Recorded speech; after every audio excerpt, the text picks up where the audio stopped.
പഹൽഗാം എന്ന് പറയുന്ന വളരെ മനോഹരമായ പ്രദേശത്ത് കഴിഞ്ഞ ദിവസം ഉണ്ടായ വെടിവെപ്പിൽ 127 ആളുകൾ മരണപ്പെട്ടു. നമ്മളെല്ലാവരും അഗാധമായി ദുഃഖിക്കുകയും കൊല്ലപ്പെട്ടവരുടെ വേദനയിൽ പങ്കുചേരുകയും ചെയ്യുകയാണ്.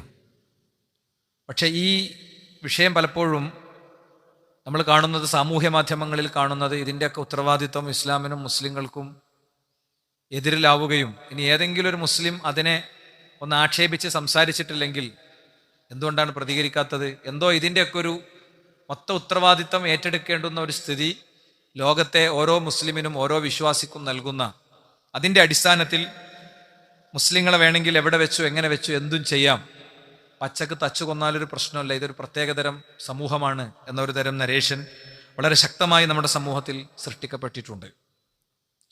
മുസ്ലിങ്ങളെ ലോകത്തിൻ്റെ വിവിധ ദിക്കുകളിൽ ഇഞ്ചിഞ്ചായി ഭരണകൂടങ്ങളും വ്യത്യസ്തരായ ആളുകളുമൊക്കെ കൊല്ലുന്നതിൻ്റെയും ഇരകളാക്കുന്നതിൻ്റെയും ഒക്കെ ഒരു ന്യായീകരണമായി ഇതുപോലത്തെ അറ്റാക്കുകളെ വിവരിക്കുന്നൊരു സാഹചര്യവുമുണ്ട്.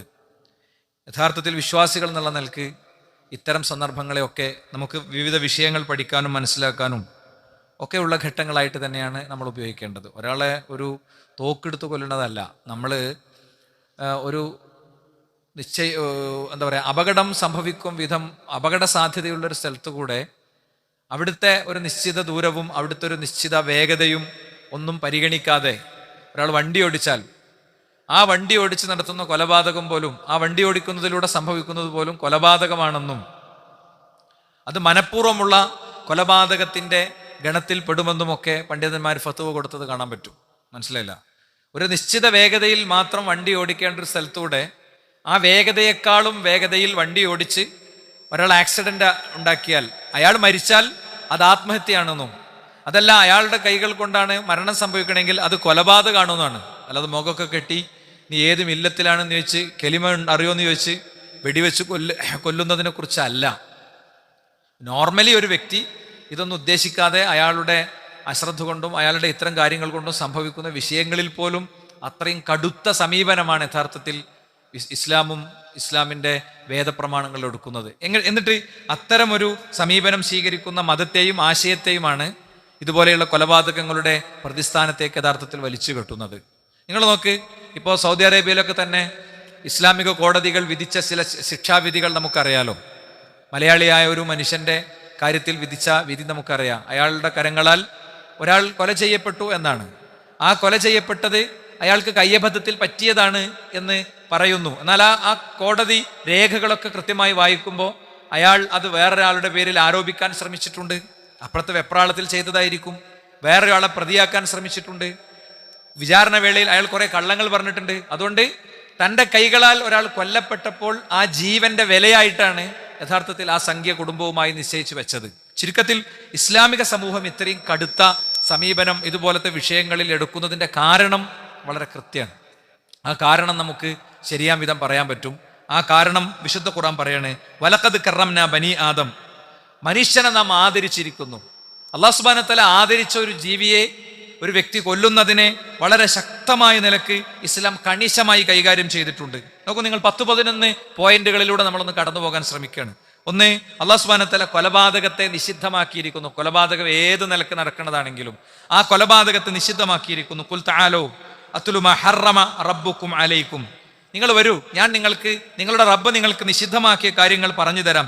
അല്ലാ തുശ്രികൂ ബിഹി ശൈആ, നിങ്ങൾ ഒരിക്കലും അള്ളാഹുവിൽ പങ്കു ചേർക്കരുത്. വബിൽ വാലിദൈനി ഇഹ്സാന, മാതാപിതാക്കൾക്ക് നിങ്ങൾ സേവനം ചെയ്യണം. വലാ തഖ്തുലൂ ഔലാദക്കും മിൻ ഇംലാഖ്, തിന്നാൻ കൊടുക്കാൻ ഉണ്ടാകൂല എന്ന് വിചാരിച്ചിട്ട് ഫാമിലി പ്ലാനിങ്ങിന്റെ ഭാഗമായിട്ട് നിങ്ങളുടെ കുട്ടികളെ നിങ്ങൾ കൊല്ലരുത്. നഹ്നു നർസുഖുക്കും വ ഇയ്യാഹും, നിങ്ങൾക്കും അവർക്കും ഒക്കെ ഭക്ഷണം തരുന്നത് ഞാനാണ്. വലാ തഖറബുൽ ഫവാഹിഷ, നിങ്ങൾ മ്ലേച്ഛതകളുടെ അരികത്ത് പോലും പോകരുത്. മാ ലഹറ മിൻഹാ വമാ ബത്തൻ, പബ്ലിക് നിങ്ങൾക്ക് മ്ലേച്ഛത എന്ന് പൊതുവായി തോന്നുന്നതും അല്ലാത്തതുമായ ഒന്നിലേക്കും നിങ്ങൾ പോകരുത്. വലാ തഖ്തുലു നഫ്സല്ലതി ഹറമല്ലാഹു ഇല്ലാ ബിൽ ഹഖ്, അല്ലാഹു സുബ്ഹാനഹു വ തആല നിഷിദ്ധമാക്കിയ കൊല ചെയ്യപ്പെടേണ്ട സാഹചര്യങ്ങളുണ്ട്. ആ സാഹചര്യങ്ങളിൽ ഉള്ളതല്ലാത്ത ഒരു ജീവനെയും നിങ്ങൾ കൊന്നു കളയരുത്. കൊല ചെയ്യപ്പെടേണ്ട സാഹചര്യങ്ങളുള്ളത് ഏതാണ് ഞാൻ പറയാം. അപ്പോൾ അല്ലാഹു സുബ്ഹാനഹു വ തആല ഇത്രയും കണിശമായി ഒരു വ്യക്തി മറ്റൊരു വ്യക്തിയുടെ ജീവൻ എടുക്കുക എന്നത് നിഷിദ്ധങ്ങളുടെ പട്ടികയിൽ പ്രഖ്യാപിച്ച് മനുഷ്യനെ വിളിച്ചു വരുത്തി പഠിപ്പിച്ച ഏക വേദഗ്രന്ഥം വിശുദ്ധ ഖുർആൻ മാത്രമാണ്.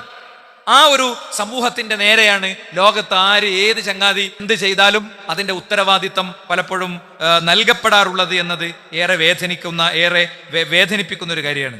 ഇനി നോക്കൂ നിങ്ങൾ, എത്രത്തോളം ചോദിച്ചു കഴിഞ്ഞാൽ ഒരു വിശ്വാസിയുടെ അഭയം നൽകപ്പെട്ട ഒരു വ്യക്തി, ആ അഭയം നൽകപ്പെട്ട ഒരു വ്യക്തിയെ പിന്നീട് ആ മനുഷ്യൻ തന്നെ കൊല്ലുകയാണെന്ന് വിചാരിച്ചോ? ഇവൻ ചതിയനായി വന്നതാന്നൊക്കെ വിചാരിച്ചിട്ട് ആണ് കൊന്നു എന്ന് വിചാരിച്ചോ? അതിനെക്കുറിച്ച് എന്താ പറയണത്? ഇവിടെ ആണ് പെണ്ണ് മുസ്ലിം കാഫിർ എന്നൊന്നുമില്ല, എല്ലാവർക്കും ഇത് ബാധകമാണ്. ഒരാൾക്ക് അഭയം നൽകി, പിന്നീട് അഭയം നൽകിയതിനു ശേഷം കൊന്നുകളഞ്ഞാൽ അന്ത്യദിനത്തിൽ അവന്റെ പിന്നിൽ, അവന്റെ മൂട്ടിൽ എന്ത് ചെയ്യും? ഒരു പതാക സ്ഥാപിക്കുന്നതാണ്.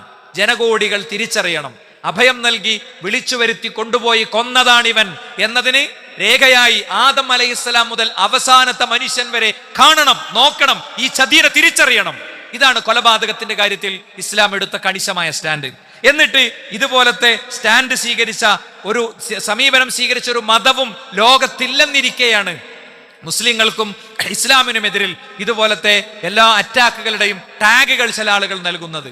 ഇതുപോലത്തെ മനസ്സ് സൂക്ഷിക്കുന്നവൻ സോഷ്യൽ മീഡിയയിൽ ഇതൊന്നും കണ്ടില്ല, അതിനെതിരിലൊന്നും പ്രതികരിച്ചില്ല, അതോടുകൂടെ എന്താ നിങ്ങൾ പ്രതികരിക്കാത്തതെന്ന് ചോദിച്ച് ഒരു പ്രത്യേകതരം ആളുകൾ ഇറങ്ങാണ്. ഇഞ്ചിഞ്ചായി ലോകത്തെ വിവിധ ഭാഗങ്ങളിൽ മുസ്ലിം സമൂഹം മോബിൽ എഞ്ചിങ്ങിന് വിധേയമാക്കപ്പെടുമ്പോഴും, ഇശാഇന് നിസ്കരിച്ച പള്ളി സുബഹിക്ക് ചെല്ലുമ്പോൾ നിരത്തി അവിടെ ഇല്ലാതാക്കപ്പെടുമ്പോഴും ആരും ഇത്തരം പ്രതികരണങ്ങളുമായി വരുന്നത് പലപ്പോഴും നമ്മൾ കാണാറില്ല. ഇനി മാത്രല്ല, വിശ്വാസി ആഗ്രഹിക്കുന്നത് സ്വർഗാണ്. കൊലപാതകത്തെക്കുറിച്ച് ഇസ്ലാമിന്റെ മൂന്നാമത്തെ സമീപനം എന്താണെന്നറിയോ? വിശ്വാസിയായി ജീവിച്ച് സ്വർഗം കിട്ടാനാണ് ആഗ്രഹിക്കുന്നതെങ്കിൽ ബോധപൂർവം കൊല നടത്തുന്ന ഒരു വ്യക്തി, ബോധപൂർവം ഒരു വിശ്വാസിയെ കൊന്നുകളയുന്ന വ്യക്തി, ഫജസാഉഹു ജഹന്നം, അവനുള്ള പ്രതിഫലം നരകമാണ്. ഖാലിദൻ ഫീഹാ, അതിൽ നിന്ന് അവൻ ഒരിക്കലും രക്ഷപ്പെടുകയില്ല. വഗളിബല്ലാഹു അലൈഹി, അല്ലാഹുവിന്റെ കോപം അവനുണ്ട്. വലഅനഹു, അല്ലാഹു സുബ്ഹാനഹു വ തആല അവനെ ശപിച്ചിട്ടുണ്ട്. വഅദലഹു അദാബൻ അദീമ, ശക്തമായ ശിക്ഷയും അവനുണ്ട്. അപ്പോ നരകമുണ്ട്, റബ്ബിന്റെ കോപമുണ്ട്, റബ്ബിന്റെ ശാപമുണ്ട്, അവനുള്ള പ്രത്യേക ശിക്ഷകൾ ഒരുക്കി വെച്ചിട്ടുണ്ട് എന്നതടക്കം ഖുർആൻ കൃത്യമായി പഠിപ്പിക്കുകയാണ്. ഇവിടെ ഈ പറഞ്ഞത് മുഅ്മിനൻ, വിശ്വാസിയെ കൊന്നവൻ എന്നാണ്, അല്ലെ? അപ്പോ കാഫിറിനെ കൊല്ലാൻ പറ്റുന്നാണോ? കാഫിറിനെ കൊല്ലാൻ കഴിയുന്നാണോ? അയ്യുമ റജുലിൻ അമ്മന റജുലൻ അലാ ദമിഹി സുമ്മ ഖതലഹു ഫഅന മിനൽ ഖാതിലി ബരീഉൻ വഇൻ കാനൽ മഖ്തൂലു കാഫിറൻ. മഹാനായ ഇമാം അൽബാനി റഹിമഹുല്ലാഹ് അദ്ദേഹത്തിന്റെ സഹീഹുൽ ജാമിഇൽ, സഹീഹു തർഗീബ് വതർഹീബിലൊക്കെ ഉദ്ധരിച്ച ഹദീസാണ്.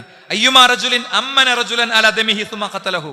ഒരു വ്യക്തി മറ്റൊരു വ്യക്തിക്ക് സുരക്ഷിതത്വം നൽകും, ഞാൻ നിന്നെ സംരക്ഷിക്കുന്നു പറഞ്ഞു, എന്നിട്ട് ആ വ്യക്തിയെ കൊന്നുകളഞ്ഞാൽ ഫഅന ബരീഉൻ ഫഅന മിനൽ ഖാതിലി ബരീഉൻ, ആ കൊന്നവനും ഞാനും തമ്മിൽ ഒരു ബന്ധമില്ല. വഇൻ കാനൽ മഖ്തൂലു കാഫിറൻ, കൊല ചെയ്യപ്പെട്ട വ്യക്തി കാഫിറാണെങ്കിലും.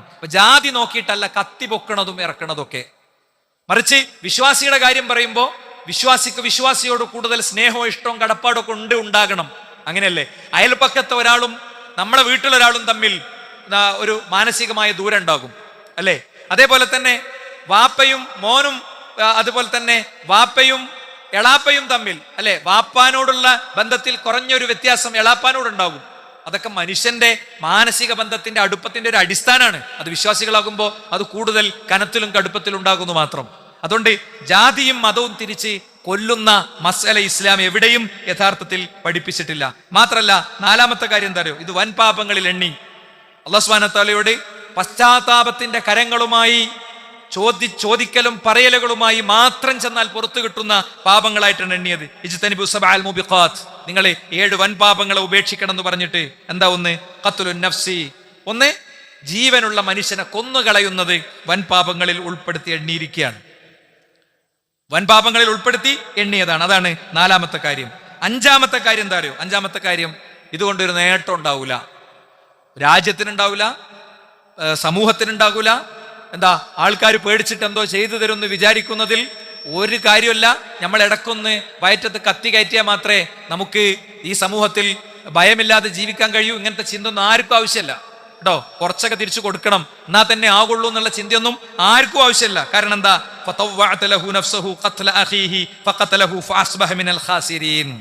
എന്താ? ആദം അലൈഹി ഇസ്ലാമിന്റെ ഒരു മോൻ മറ്റേ മോനെ കൊന്നതിനെ കുറിച്ച് പറയാണ്. അവന് തന്റെ സഹോദരനെ കൊല്ലണമെന്ന് തോന്നി. ഫഖതലഹു, അങ്ങനെ കൊന്നു. ഫഅസ്ബഹ മിനൽ ഖാസിരീൻ, അയാൾ എന്നേക്കും നഷ്ടകാരികളിൽ പെട്ടു. അപ്പൊ കൊല എന്ന് പറയുന്നത് ഏതെങ്കിലും ഒരു തലത്തിൽ നേട്ടമായി വിശ്വാസിക്കോ വിശ്വാസികൾക്കോ സമൂഹത്തിനോ ഒന്നും വരാൻ പോകുന്നില്ല. മനസ്സിലായില്ലേ? അത് നമ്മൾ എങ്ങനെ വെളുപ്പിച്ചാലും വെളുക്കൂല, എങ്ങനെ വിളിപ്പിച്ചാലും വെളുക്കൂല. അവരെ നമ്മൾ അങ്ങോട്ട് വെട്ടുമ്പോൾ രണ്ടെണ്ണം അങ്ങോട്ട് കൊടുക്കണ്ടേ എന്നൊക്കെ ചിലപ്പോൾ നമുക്ക് തോന്നും. അത് നമ്മുടെ ഉള്ളിൽ നിന്നുള്ള വിചാര.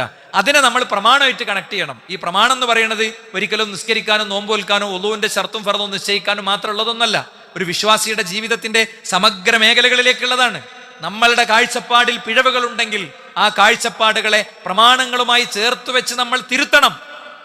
അങ്ങനെ ചെയ്തവൻ, അതാണ് ഖുർആൻ പറഞ്ഞത്, യാ അയ്യുഹല്ലദീന ആമനൂ അത്തിഉല്ലാഹ വഅത്തിഉർ റസൂൽ, അല്ലാഹുവിനെ റസൂലിനെ നിങ്ങൾ പിന്നെ എന്ത് ചെയ്യണം? അനുസരിക്കണം. ഉലുൽ അംരി മിൻകും, നിങ്ങളെ കൈകാര്യകർത്താക്കളെ അനുസരിക്കണം. ഫൈൻ തനാസഅതും ഫീ ഷൈഇൻ, എന്നിട്ട് നിങ്ങൾക്കിടയിൽ മതപരമായ ഒരു വിഷയത്തിൽ തർക്കമുണ്ടെങ്കിൽ ഫറുദ്ദൂഹു ഇലല്ലാഹി വർ റസൂൽ, നിങ്ങളത് അള്ളാഹുലേക്കും റസൂലിലേക്കും മടക്കണം എന്ന് പഠിപ്പിച്ചത് അതാണ്. ദാലിക ഖൈറുൻ, അതാണ് നിങ്ങൾക്ക് ഖൈറായിട്ടുള്ളത്. വഅഹ്സനു തഅവീല, അതിനാണ് ശരിയായ പര്യാവസാനം ഉണ്ടാവുക എന്ന് ഖുർആൻ പഠിപ്പിക്കുന്നുണ്ട്. അതുകൊണ്ട് മുസ്ലിം സമൂഹത്തിന് എന്തെങ്കിലും ഒരു പ്രശ്നം ഉണ്ടെങ്കിൽ ആ പ്രശ്നത്തിന്റെ പരിഹാരം അതേ നാണയത്തിലെ തിരിച്ചടിയാണ് എന്നത് ഒരു അസ്ലുമില്ലാത്ത കാര്യമാണ്. ഇനി നോക്കൂ നിങ്ങൾ, ആറാമത്തെ കാര്യം എന്താ? മുഴുവൻ മനുഷ്യരെയും കൊന്നവനെ പോലെയാണെന്നാണ്. ഒരു വ്യക്തിയെ കൊന്നാൽ മുഴുവൻ മനുഷ്യരെയും കൊന്നവനെ പോലെയാണ്. 800 കോടി മനുഷ്യനെ കൊന്നവനെ പോലെയാണ്. 800 കോടി മനുഷ്യരെ കൊന്നവനെ പോലെയാണ്. മിൻ അജലി ദാലിക, ഈ കാരണത്താൽ കതബന അല ബനി ഇസ്രായീൽ, ബനൂ ഇസ്രായേലുകളുടെ മേൽ നമ്മൾ രേഖപ്പെടുത്തി വെച്ചിരുന്നു, അന്നഹു മൻ ഖതല നഫ്സൻ ബിഗൈരി നഫ്സിൻ ഔ ഫസാദിൻ ഫിൽ അർളി, ഒരാൾ ഭൂമിയിൽ കുഴപ്പമുണ്ടാവുകയോ അല്ലെങ്കിൽ ഒരു വ്യക്തിയെ കൊല്ലുകയോ ചെയ്താൽ ഫകഅന്നമാ ഖതല നാസ ജമിഅ, ഭൂമിയിലെ മുഴുവൻ മനുഷ്യരെയും കൊന്നവനെ പോലെയാണ്. വമൻ അഹ്യാ, വല്ലവനെയും ജീവിതത്തിലേക്ക് തിരിച്ചു കൊണ്ടുവന്നാലോ ഫകഅന്നമാ അഹ്യൻ നാസ ജമിഅ, ഭൂമിയിലെ മുഴുവൻ മനുഷ്യരെയും ജീവിപ്പിച്ചവനെ പോലെയാണ് എന്നാണ്. ഇവിടെ നമുക്ക് കാണാവുന്ന ഖുറാന്റെ പ്രയോഗങ്ങളിൽ കാണാവുന്ന ഒരു കാര്യം എന്താ?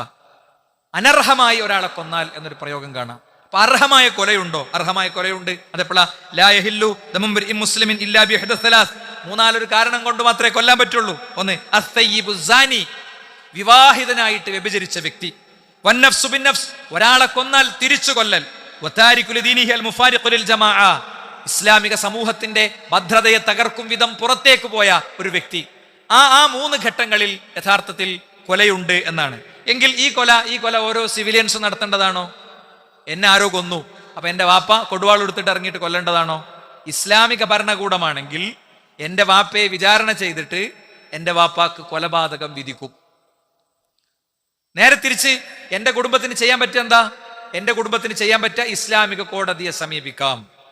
ഇസ്ലാമിക കോടതി അതിന് വേണ്ട കാര്യങ്ങളൊക്കെ ചെയ്തു തരും, വക്കീലിനെ വെച്ച് തരും, വേണ്ട സൗകര്യങ്ങളൊക്കെ ചെയ്തു തരും. ഒരു ഉറുപ്പ്യ ചെലവുണ്ടാവില്ല. നമ്മളെ നാട്ടിലത്തെ മാതിരിയല്ല, ഒരു ഉറുപ്പ്യ ചെലവുണ്ടാവില്ല.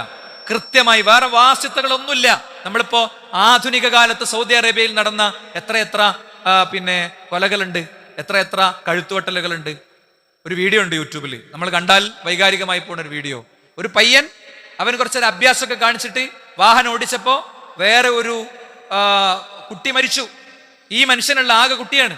അപ്പൊ അവസാനം കോടതി ഇവനെ കൊല്ലാൻ തീരുമാനിച്ചപ്പോ ആ ഗോത്രം മുഴുവൻ അവരുടെ സ്വർണവും അവരുടെ സമ്പത്തും അവരുടെ ആധാരവും സർവവും കൊണ്ട് ഈ മനുഷ്യന്റെ മുന്നിൽ വന്നു, വാതിൽക്കൽ വന്നു. ഇത് മുഴുവൻ തരാം, ആ ജീവൻ തരൂ എന്ന് പറഞ്ഞിട്ട്.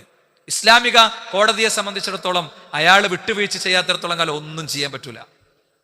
എത്ര വലിയ മന്ത്രിമാരുണ്ട്, എത്ര ഭരണാധികാരികളുണ്ട്. നമ്മളെ നാട്ടിൽ എന്തെല്ലാം മാനിപ്പുലേഷൻ നടക്കും. കേസണ് എടുക്കൂല, കേസൺ വിളിക്കൂല, ആളാണ് കഥ കഴിയണത് വരെ അവിടെ കിടക്കും. അല്ല നടക്കുക? ഇത് വലിയ ഗോത്രാണ്, സൗദി അറേബ്യയിലെ വലിയ ജ്ഞാനം, മുത്തറസൂല്ലാന്റെ കാലത്തെ കാര്യം എന്നല്ല പറയണത്. ഇനി വളരെ കൃത്യമായിട്ട് എന്ത് ചെയ്യുന്നറിയോ? ഒരാൾക്ക് രക്ഷപ്പെടാനുള്ള ദിയ നിശ്ചയിച്ചു. ഒരാൾ പറയണം, നിങ്ങൾ ഒരു 500 കോടി ഉറുപ്പ്യ തന്നളി എന്ന് പറഞ്ഞാൽ എന്താ ചെയ്യാറ്? ഇസ്ലാമിക ഭരണകൂടം ഒരു അക്കൗണ്ട് ക്രിയേറ്റ് ചെയ്യും. ഇങ്ങനെ ഒരാൾക്ക് ജീവിതത്തിലേക്ക് തിരിച്ചു വരാൻ ഒരവസരം ബന്ധുക്കൾക്ക് കൊടുത്തിട്ടുണ്ട്. ബന്ധുക്കൾ മാത്രം പിരിച്ചാൽ പൈസ ആകൂല. അതുകൊണ്ട് ഇതിലേക്ക് എല്ലാവരും ചെയ്യണം. ഇസ്ലാമിനെ പോലെ ഈ വിഷയത്തിൽ സ്റ്റാൻഡ് എടുത്ത, ഇസ്ലാമിനെ പോലെ ഈ വിഷയത്തിൽ കൃത്യത വരുത്തിയ, ഏട്ടിൽ കിടക്കണതല്ല പറയണ്ടേ, ഏട്ടിലൊന്ന് കിടക്കുക, നാട്ടിലൊന്ന്, അതല്ല. ഭരണഘടനയിൽ ഒന്നുണ്ടാകും, എന്നിട്ടോ പൗരന്റെ കാര്യത്തിൽ സംഭവിക്കുന്നത് വേറെ ആയിരിക്കും. അതല്ല ഇവിടുത്തെ വിഷയം. ഭരണഘടനയാകുന്ന വിശുദ്ധ ഖുർആനിൽ പറഞ്ഞത് എന്താണോ അത് അപ്പടി നടപ്പിലാക്കപ്പെടുകയാണ്. അത് അപ്പടി നടപ്പിലാക്കപ്പെടുക. അതുകൊണ്ടാണ് അള്ളാഹുവിന്റെ റസൂൽ സല്ലല്ലാഹു അലൈഹി വസല്ലമ തങ്ങളുടെ അടുത്ത് വലിയ ഗോത്രം, നാട്ടിലെ പ്രവാചകന്റെ കാലത്തെ വലിയ ഗോത്രത്തിലൊരു സ്ത്രീ മോഷ്ടിച്ചപ്പോ കൈവെട്ടണം എന്നാണ് വിധി. അപ്പോ ഗോത്രക്കാരെല്ലാവരും കൂടി പ്രവാചകന്റെ വളർത്തുപുത്രൻ സെയ്ദിന്റെ അടുത്ത് വന്നു. നിങ്ങൾ പറഞ്ഞ നബി കേൾക്കും, ഒന്ന് ഒഴിവാക്കി തരാൻ പറയണം, എന്തു വേണമെങ്കിലും ചെയ്യാം. അപ്പൊ സെയ്ദ് റളിയല്ലാഹു അൻഹു ചെറുപ്പക്കാരനല്ലേ, നബിന്റെ അടുത്ത് പോയി പ്രവാചകന്റെ മുഖം തുടുത്തു. പ്രവാചകൻ മിമ്പറിൽ കയറി ലോകത്തോട് പറഞ്ഞു, മാനവതയോട് പറഞ്ഞു, മനുഷ്യരോട് പറഞ്ഞു, പ്രതിപ്പട്ടികയിൽ ചേർത്ത് നിരന്തരം പീഡിപ്പിക്കപ്പെടുന്ന ഒരു ജനതയുടെ ചരിത്രത്തിന്റെ പ്രൗഢമായ ആരംഭമാണ് ഞാൻ പറയുന്നത്. എന്റെ മോള് ഫാത്തിമ കെട്ടാലും ഇതായിരിക്കും ഇവിടുത്തെ വിധി. ഇവിടെ വ്യക്തിക്കനുസരിച്ച് വിധിയില്ല. അതുകൊണ്ട് സഹോദരന്മാരെ, ഒരാളെ കൊല്ലുമ്പോൾ, ഒരാളെ കൊന്നാൽ ഭൂമിയിലെ മുഴുവൻ മനുഷ്യരെയും കൊന്നവനെ പോലെയാണെന്നാണ്. ഇവിടെയൊക്കെ ഖുർആൻ നടത്തിയ പ്രയോഗങ്ങളിൽ നമ്മൾ കാണുന്നത് എന്താണ്? അവകാശമില്ലാതെ കൊല്ലുക എന്നാണ്. അവകാശമില്ലാതെ കൊല്ലുക പറയുന്നത് അവകാശം ഉണ്ടാകുക ഈ 3 ഘട്ടങ്ങളിൽ മാത്രം. വ്യഭിചരിച്ച വ്യക്തി, അയാളെ വിചാരണയ്ക്ക് ശേഷം ഗവൺമെന്റ് ആണ് എന്ത് ചെയ്യണത്? കോടതിയാണ് കൊല്ലുന്നത്. കോടതിയാണ് അയാളെ കൊല്ലുന്നത്. അയാൾ എറിഞ്ഞു കൊല്ലും. മനസ്സിലായില്ലേ? അത്ര എപ്പോഴാണ് എറിഞ്ഞു കൊല്ലുന്നത്? ഒരാളെ ആക്ഷേപിച്ചുകൊണ്ട് കാര്യമില്ല. ഇപ്പോ ഞാൻ അതിൽ രാത്രി 12 മണിക്ക് പോകുമ്പോൾ പള്ളിന്റെ മുമ്പിൽ 2 ആൾ വ്യഭിചരിക്കേണ്ടി വിചാരിക്കുക. ഞാൻ പറഞ്ഞു അങ്ങനെ 2 ആൾ വ്യഭിചരിക്കണ കണ്ടു. ഇയാൾ പോയി പരാതി കൊടുത്തപ്പോൾ 4 സാക്ഷികളെ ഹാജരാക്കാൻ പറ്റില്ലെങ്കിൽ എനിക്ക് കിട്ടും 80 അവിടെ പുറത്ത്. 4 സാക്ഷികളെ ഹാജരാക്കി കൊടുത്താലോ വിചാരണയ്ക്ക് ശേഷം അയാൾക്ക് എന്തെങ്കിലും അഫുകളൊക്കെ ഉണ്ടോ നോക്കിയിട്ട് അയാളെ കല്ലെറിയും. അടുത്ത കാലത്തൊന്നും കല്ലെറിഞ്ഞു കൊല്ലുന്നൊരു സംഭവം ഉണ്ടായിട്ടല്ല. കാരണം അത്ര പബ്ലിക്കായി നടു റോട്ടിൽ ഇത്തരം കാര്യം ചെയ്യണേ ഒരു സാഹചര്യം വരുമ്പോൾ, ഒരു സമൂഹം ദുഷിക്കുമ്പോൾ പിന്നെ എന്താ വേണ്ടത്? അതാണ് ഇസ്ലാമിക ശിക്ഷാവിധികളുടെ കാര്യം.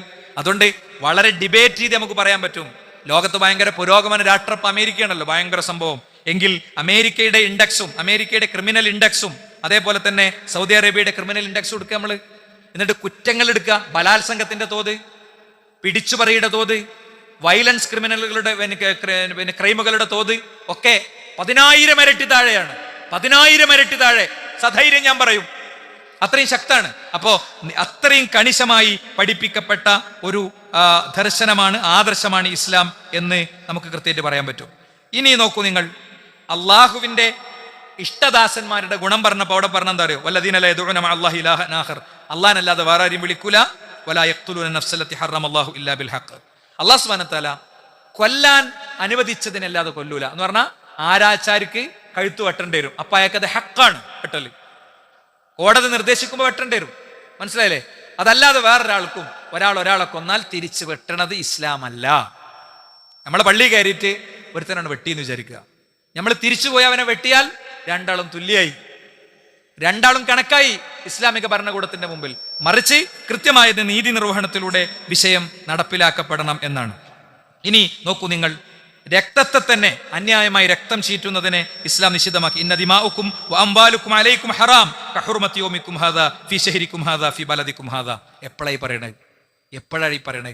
പ്രവാചകൻ സല്ലല്ലാഹു അലൈഹി വസല്ലം തങ്ങളെ 13 വർഷം ക്രൂരമായി പീഡിപ്പിച്ചതിന്റെ ശേഷം എന്തൊക്കെ കണ്ടു പ്രവാചകൻ സല്ലല്ലാഹു അലൈഹി വസല്ലം? ബിലാൽ റളിയല്ലാഹു അൻഹുവിന്റെ കാലിൽ കയറ് കെട്ടി വലിച്ചു, കൂർത്തുമൂർത്ത പാറകളിലൂടെ വലിച്ചു, ശരീരത്തിൽ നിന്ന് രക്തം വാർന്നൊഴുകി, മുഖത്തേക്ക് തുപ്പിക്കൊടുത്തു. വെള്ളം കിട്ടാതെ പിന്നെ കഫം നക്കിയെടുത്ത് അദ്ദേഹം തൊണ്ട നനച്ചു. പ്രവാചകന്റെ സ്വഹാബത്തിൽപ്പെട്ട സ്വഹാബി വനിതകളിൽപ്പെട്ട ചിലരുടെ കഴുത്തിങ്ങനെ കോഴിനറുക്കുമ്പോൾ അറുത്തു. കണ്ടു നിന്ന് പൊട്ടിക്കരഞ്ഞു. ഇതൊക്കെ കഴിഞ്ഞിട്ട് ഈ നാട് വിട്ടു ഹിജ്റ പോയി, നിർവാഹമില്ലാതെ നിക്കക്കള്ളില്ലാതെ. അപ്പൊ മദീനത്ത് വന്ന് വീണ്ടും യുദ്ധം ചെയ്തു, വീണ്ടും ദ്രോഹിച്ചു. എല്ലാം അതിജയിച്ചും മക്ക കീഴടക്കിയ ദിവസമായി പറയണത്, മക്കം ഫതഹിന്റെ അന്നായി പറയണത്. രക്തത്തിന് ഞാൻ കൊടുക്കുന്ന വില പരിശുദ്ധ ഹറമിന്റെ വിലയാണ്, ഈ പരിശുദ്ധ മക്കയുടെ വിലയാണ്, ഈ പരിശുദ്ധ മാസത്തിന്റെ വിലയാണ്. നിങ്ങൾ ഒരിക്കലും രക്തം ചിന്തരുത് എന്ന് റസൂലുള്ളാഹി സ്വല്ലല്ലാഹു അലൈഹി വസല്ലം തങ്ങൾ പറയാണ്. അതുപോലത്തെ ഒരു മതത്തെ ലോകത്തെ ആരെങ്കിലും എവിടെങ്കിലും എന്തെങ്കിലും ചെയ്യുന്നത് ചേർത്ത് കെട്ടി ആരോപിക്കുമ്പോൾ, ഇനി ആരെങ്കിലും ഒരാളുടെ പ്രസ്താവന ആ വിഷയത്തിൽ തെറ്റായിപ്പോയി എന്നുള്ള പ്രസ്താവന സോഷ്യൽ മീഡിയയിൽ ഇടാൻ മറക്കുമ്പോൾ തന്നെ മുസ്ലിങ്ങൾ എന്ന് പറഞ്ഞാൽ ലോകത്തെ എവിടെ എന്ത് നടന്നാലും അതിനൊക്കെ ഇങ്ങനെ മാപ്പ് ചോദിച്ച് എരന്ന് ജീവിക്കേണ്ട ഒരു ജനതയാണെന്ന ദാഠ്യങ്ങൾക്കുമേൽ അങ്ങനെ കുനിഞ്ഞു കൊടുക്കാൻ തീരുമാനിച്ചിട്ടില്ലെന്ന് ആത്മാർത്ഥമായി നമുക്ക് പറയാൻ പറ്റും.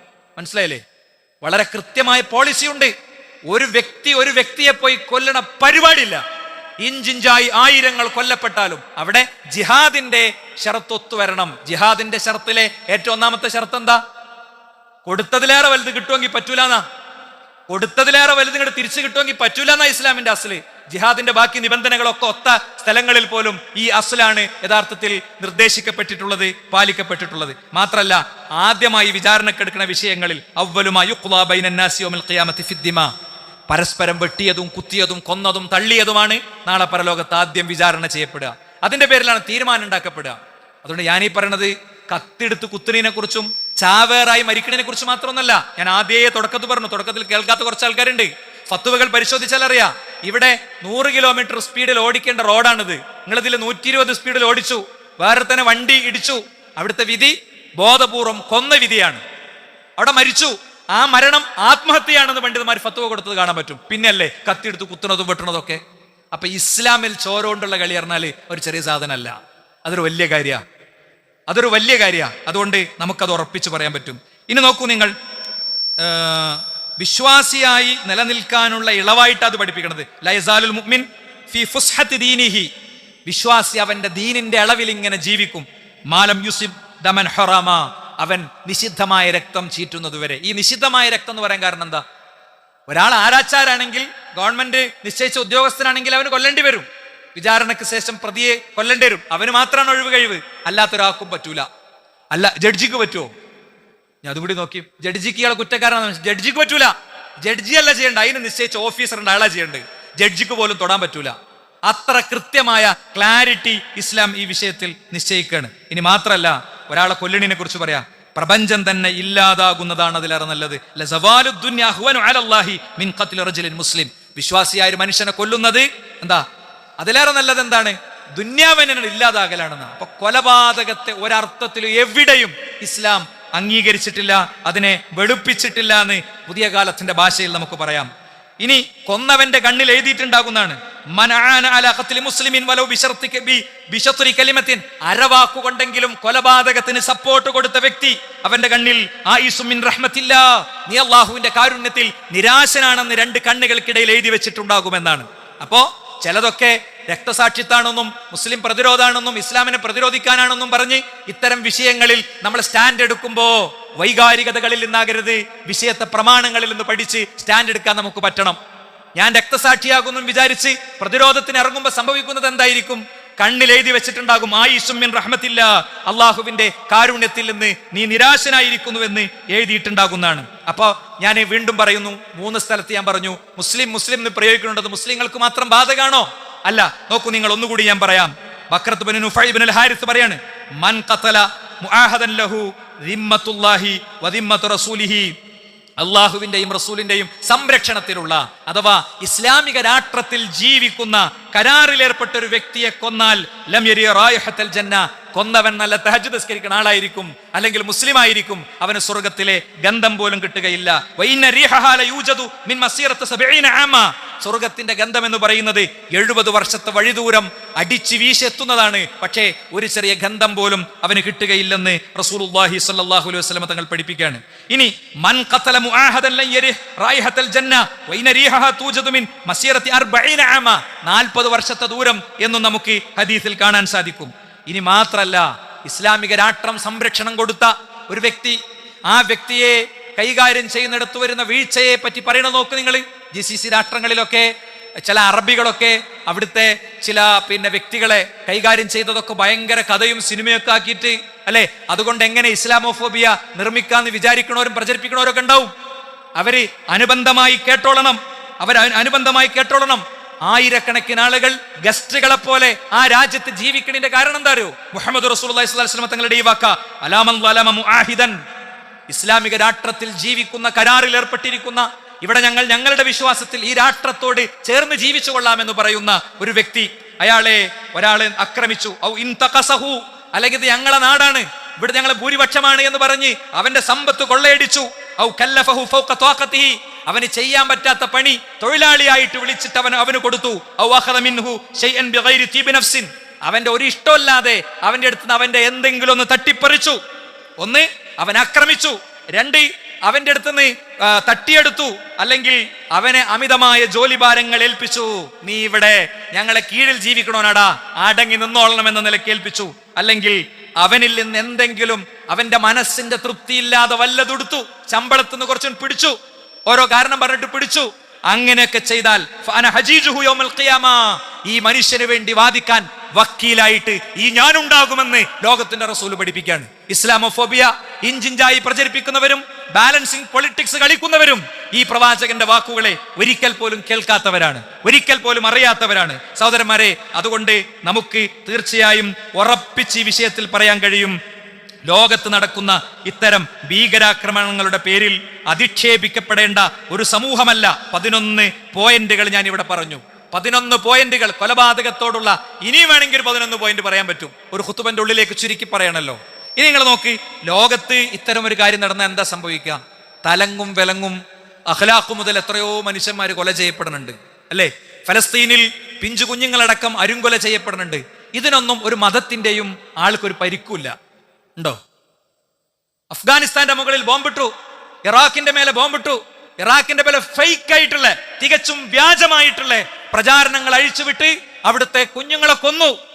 നീ എന്റെ തോക്കിൽ നിന്ന് രക്ഷപ്പെടണമെങ്കിൽ 5 ഉറുപ്യ കൊണ്ടാ, നീ ബലാത്സംഗം ചെയ്യപ്പെടാതിരിക്കണമെങ്കിൽ 5 ഉറുപ്യ കൊണ്ടാ, നിന്റെ ഭർത്താവിനെ കൊല്ലാനുള്ള വെടിയുണ്ടയുടെ തുകയാണെന്ന് പറഞ്ഞ് അമേരിക്കൻ പട്ടാളം ഇറാഖിലെ യുവതികളിൽ നിന്ന് ക്യാഷ് വാങ്ങിയിട്ടുണ്ട്. കൊടുക്ക്, നീ 5 ഉറുപ്യ കൊടുക്ക്, ഞാൻ മരിച്ചോട്ടെ, എന്റെ മുന്നിൽ നീ ബലാത്സംഗം ചെയ്യപ്പെടുന്നത് ഞാൻ ഇഷ്ടപ്പെടുന്നില്ലെന്ന് പറയേണ്ടി വന്ന മനുഷ്യരുണ്ട്. എങ്കിൽ ഞാൻ ചോദിക്കുകയാണ്, അവർക്കൊന്നും മതത്തിന്റെ ലേബലില്ല. ആ യുദ്ധം പ്രഖ്യാപിക്കുമ്പോൾ ജോർജ് ബുഷ് കുരിശിന്റെ അരികിൽ നിന്നിട്ട് കുരിശ് വാർ സെക്കൻഡ് ആരംഭിക്കുകയാണെന്ന് പറഞ്ഞിട്ടുണ്ട്, അല്ലേ? ലോകത്ത് ചർച്ച വന്നപ്പോ അത് പതിയെ പിൻവലിച്ച് അത് കിട്ടാത്ത വിധം പിന്നെ പബ്ലിക് ഡൊമൈനുകളിൽ നിന്ന് അത് ഒളിപ്പിക്കുകയാണ് ചെയ്തത്. എന്തേ? അവിടെ ഒരു ക്രിസ്ത്യാനിക്ക് അതിന്റെ പേരിൽ ഭയപ്പെടേണ്ടി വരാതിരുന്നത്. എന്റെ താടി കാണുമ്പോ ആളുകൾക്ക് ഒരു പ്രത്യേകം ഭയം തോന്നുന്നത് എന്താ? മുടി കാണുമ്പോ തോന്നാത്തത് എന്താ? ഇത് കൃത്യമായ നമ്മുടെ ചായക്കട ചർച്ച മുതൽക്ക് പാർട്ടി ഓഫീസുകളിലെ ചർച്ച വരെ, ഭരണസിരാകേന്ദ്രങ്ങൾ വരെ ഉയർത്തേണ്ടതാണ്. അതാണ് ഈ കാലഘട്ടത്തിന്റെ ജിഹാദ്. അങ്ങനെ കുനിഞ്ഞു കൊടുക്കേണ്ടവരല്ല നമ്മൾ, വികാരപരമായി ഇടപെടേണ്ടവരുമല്ല നമ്മൾ. വിവേകത്തിന്റെ വഴി സ്വീകരിക്കണം. നോക്കൂ നിങ്ങൾ, ഞാൻ ചില കണക്കുകൾ പറയാം, വളരെ സിമ്പിളായിട്ട് 2 മിനിറ്റിന്റെ സെർച്ചിൽ നിന്ന് ഞാൻ എടുത്ത ചില കണക്കുകൾ പറയാം. 1995 ഒക്ലാഹോമ സിറ്റി ബോംബിംഗ് US നടന്നതാണ്. ഇതിന്റെ പ്രതികളായിട്ട് ആരെയാണ് ആദ്യം പറഞ്ഞത്? മുസ്ലിങ്ങളെ ആയിരുന്നു. പിന്നീട് വെളിപ്പെട്ടത് എന്താ?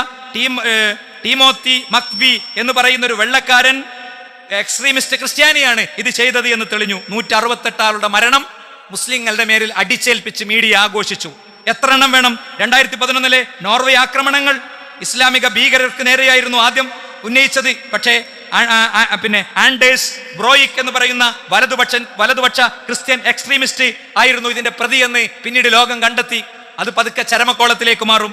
ഇനി 2006 മുംബൈ ഉൾപ്പെടെയുള്ള ഇടങ്ങളിൽ ഇന്ത്യയിൽ നടന്ന ട്രെയിൻ ആക്രമണങ്ങൾ, ഗുജറാത്ത് കലാപത്തിന്റെ കാരണമായി പറഞ്ഞ വിഷയങ്ങൾ ലക്ഷറെ തോയ്ബക്കും ഇസ്ലാമിക ഗ്രൂപ്പുകൾക്കും കൊടുത്തെങ്കിലും പുതിയ ഫിലിം വന്നപ്പോ വീണ്ടും പഴയ അധ്യായങ്ങൾ എടുത്ത് ചർച്ച ചെയ്തപ്പോ നമ്മൾ കണ്ടതാണ് ഇത്തരം കാര്യങ്ങൾ. ഇനി ജർമ്മനിയിലെ ക്രിസ്ത്യൻസിന്റെ എന്താ പറയാ, അവരുടെ ക്രിസ്മസ് ആഘോഷ പരിപാടികളിലേക്ക് വണ്ടിടിച്ചു കയറി. പേര് മുസ്ലിമിന്റെ പേരാണ്.